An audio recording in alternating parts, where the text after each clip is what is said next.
In case you haven't realized it by now, unlike other countries where history is made up by a series of important men and their deeds, in the case of Romania the main character of its history is the Romanian people itself.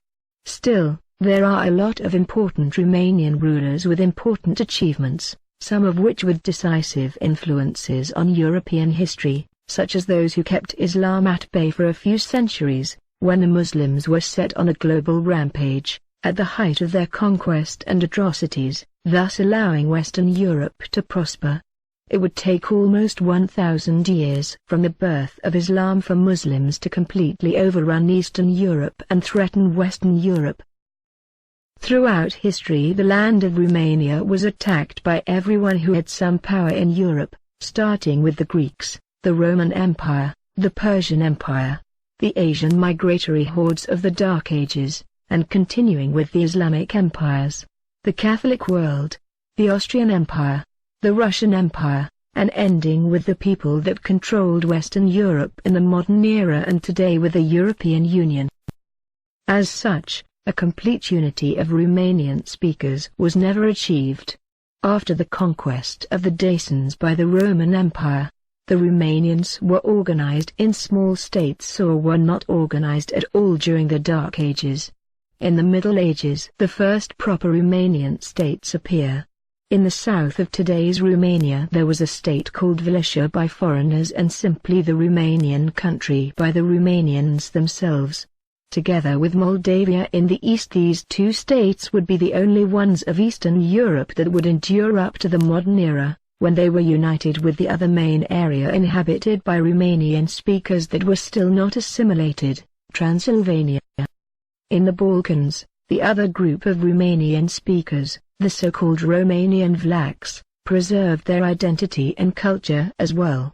In fact, in spite of the general chaos caused by the empires that tried to rule the Balkans, the Balkan Vlachs were always one of the most successful nations of the Balkans during the Middle Ages and the Renaissance. In the 18th century they became so powerful that the Ottoman Empire was seeing them as the main threat of the Balkans, and as such an invasion of the main centers of Vlach culture was undertaken. The capital of the Balkan Vlachs of that era was the city of Moscopole. This was the largest city of the Balkans. It had over 60,000 inhabitants in an era when Athens, for example, had only 10,000 inhabitants, of which only about 3,000 were Greeks. Moscopole was surrounded by other Vlach cities that were also larger than Athens at that time, with more than 10,000 people, such as Gramastoa, Nicaea, Linca, etc. The only cities that rivaled Moscopole were Western European cities and Constantinople, today's Istanbul, in the east. This was the most important cultural center of the Balkans, with its own banks and universities, and the only city of the Balkans apart from Constantinople that had a printing press, for example. It was obviously the main commercial center of Eastern Europe as well. Its riches and the fact that it was the most important Christian resistance center of the Balkans, with a concentration of over 70 churches, would unleash the envy and hatred of the Muslims and lead to its downfall. In 1769 the Ottomans started attacking the city. The attacks continued for 20 years until 1788, when the Albanian Muslim allies of the Ottomans overran the city and destroyed it almost completely, stealing everything they could. A large part of the survivors left the area occupied by the Albanian Muslims and spread out into Eastern Europe, while the elite of the Vlachs moved to Vienna and Budapest, the main cities of the Austrian Empire. The majority of the Balkan Vlachs have been forcefully assimilated since then in countries like Croatia, Greece, Serbia, Bulgaria, etc.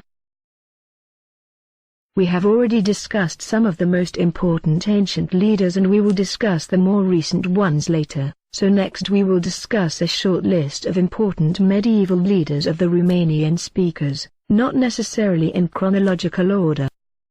One of the most successful leaders in European history was Stefan the Great of Moldova. For half a century, he single-handedly managed to stop the Islamic invasion of Europe at the Danube during the height of the Ottoman Empire, while being backstabbed by the Hungarian speakers and the Polish. He was so successful that even in the 20th century old people were preserving legends about him that were passed down to them by their forefathers. Called the Athlete of Christ, by Pope Sixtus IV, he transformed Moldavia into one of the most powerful states of Europe of the day, a state that could not be defeated although it was attacked by everyone around them, from the Polish and Hungarian kingdoms, to the Islamic Empire and the Tatar hordes.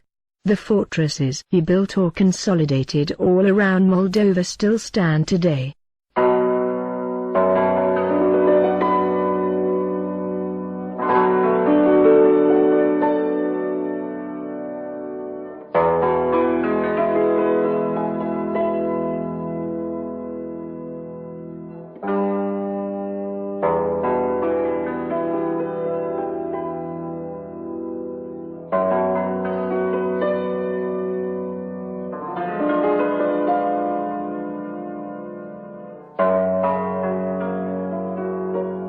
Similarly, the dozens of beautiful monasteries he built are still standing today and are included in the UNESCO World Heritage List.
Stefan the Great of Moldova fought 36 wars during his half-a-century reign.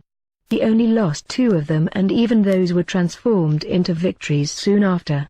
Moldavia was a small state compared to its neighbors, the Hungarian-speaking state, the Polish kingdom and the Ottoman Empire. This is why in the majority of these battles the Romanians' odds were ridiculously small.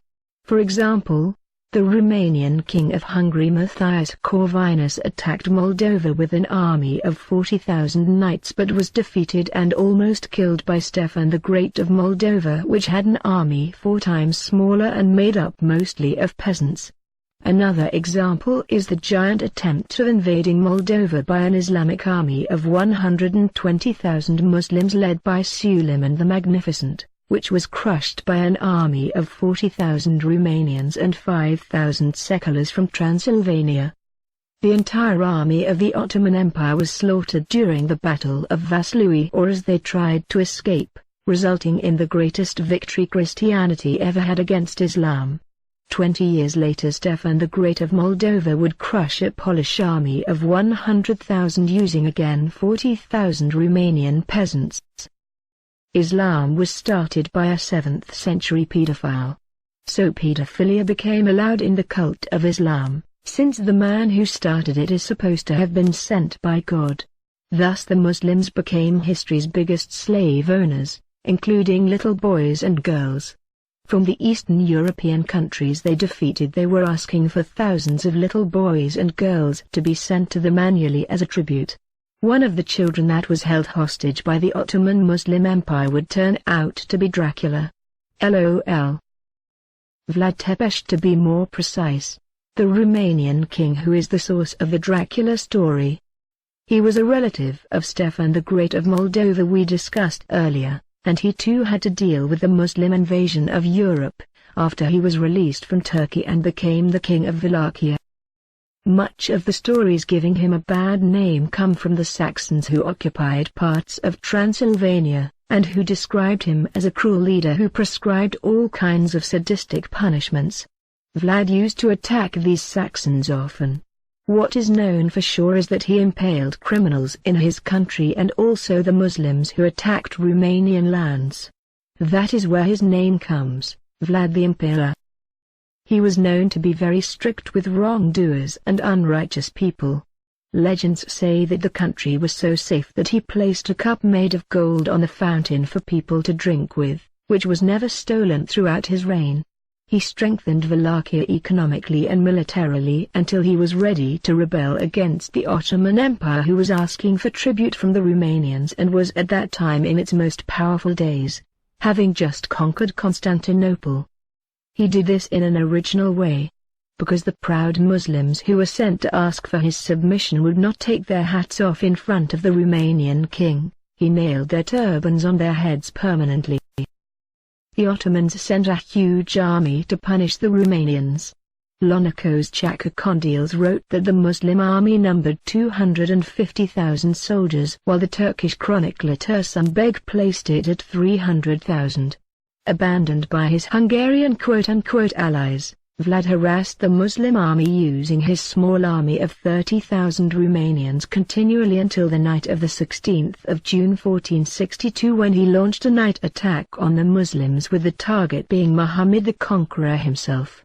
Vlad and his best Romanian soldiers disguised themselves as Muslims and entered the camp and slaughtered the elite of the Ottoman army. The attack was a success and the greatest sultan the Muslims ever had was forced to flee for his life. As the Muslims were running away, they came to the town of Targovist, where they were met with the famous forest of impaled Muslims, which convinced the Sultan to head straight for Constantinople and abandon Wallachia. Vlad was betrayed by his brother, who wanted to submit to the Ottomans, and so he was forced to leave to Transylvania, where he thought the Hungarians were his friends, but they too betrayed him and arrested him. The Hungarians only released him at the request of Stefan the Great of Moldova, who after the arrest of Vlad was left to defend Europe on his own. Vlad came back to the throne but was betrayed by the Hungarians again and arrested. He came to the throne for a third time, only to be assassinated by noblemen who sided with the Ottoman Empire, since Vlad was known to be an enemy of the nobility and a supporter of the average people and of free enterprise. Vlad the Impaler was the grandson of Mircea the Elder, one of the greatest Romanian rulers of the Middle Ages and among the first to fight against the Islamic invasion. History records him as a complete ruler, one that developed Wallachia and its economy and army, reformed the country and extended its borders to include neighboring lands inhabited by Romanians, and turned Wallachia into a rock that stood firm against the Muslim hordes. In 1389 the Serbian king Lazar called the entire Christendom to help defend Europe against Islam, but apart from the Romanian ruler almost nobody else was interested. At the Battle of Kosovo the Europeans eventually lost, even though they managed to kill the Muslims' sultan himself. His son, Bayezid, climbed the throne after this battle and attempted an invasion of Wallachia to punish Mircea the Elder for helping the Serbians. The Romanians defeated the vanguard of the Islamic army but were overwhelmed in a second battle, forcing Mircea the Elder to abandon the throne. Called the bravest and wisest of Christian princes by the 16th century historian Johannes Leunclavius, he came back a few years later, and his reign was marked by a series of campaigns in the south of the Danube against the Ottomans, who were at that time attacked by the Mongols under Tamerlane. Another important king was Michael the Brave. He had a spectacular military career. Through a series of peace treaties and brilliant military victories, he managed to defeat pretty much everyone who had an interest in the lands of today's Romania. He tackled the Ottoman Empire, the Polish Kingdom, and the Hungarians, who at that time did not have a country and were trying to rule Transylvania, and one by one defeated all of them. He was joined in his initial anti-Islamic revolt by the Christian Bosnians and by the Serbs, and later when he attacked the Hungarians, the peasants from Transylvania rebelled as well. At the height of his short career, he managed to unite most of the old Dacian kingdom in a single powerful state, for the first time after the Roman conquest of Dacia. His enemies called him Maleficus, meaning the evil Dacian, and his friends called him Restituta Daci, meaning the restorer of Dacia. He was tricked by the Holy Roman Emperor Rudolf II, who first promised to help him against the Hungarians who wanted to take back Transylvania, but then betrayed him and ordered a mercenary to kill him when he least expected it.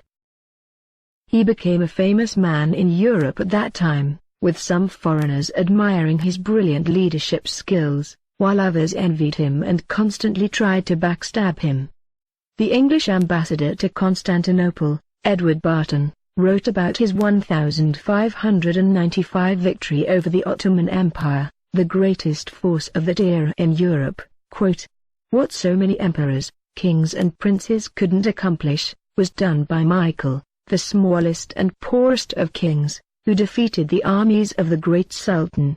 The Ottoman chronicler Tahiri Ali Osman, writing about the same battle, described it as the Judgment Day for the Ottoman army. The imperial officer Heraclius Sota wrote to the Emperor Rudolf II in 1597 describing the determination of Michael the Brave to cross the Danube and liberate Bulgaria, from where the Christians were asking for his help, and which at that time still had a large Romanian community.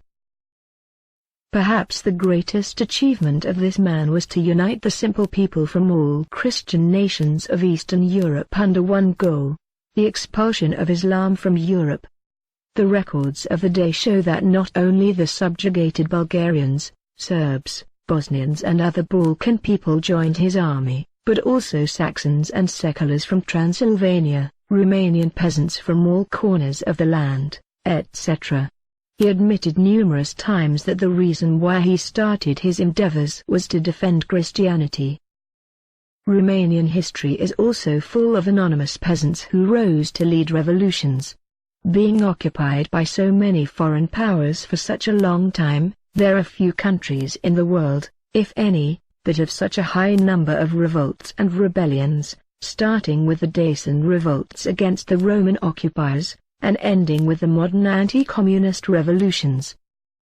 One such revolt was the Transylvanian revolt of the Romanian peasants against the Austrian Empire, who at that time was trying to convert the Romanians into Hungarian-speaking Catholics and was treating the Romanian peasants like slaves and destroying their Orthodox churches.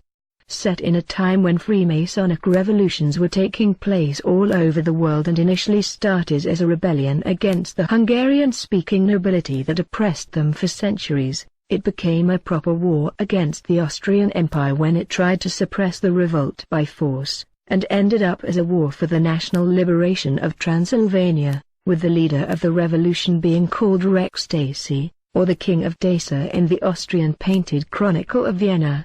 He, a simple peasant, was received many times by the Austrian emperor, something which few people of the era could manage. His revolution made the headlines of European newspapers for years. This man was called Hora.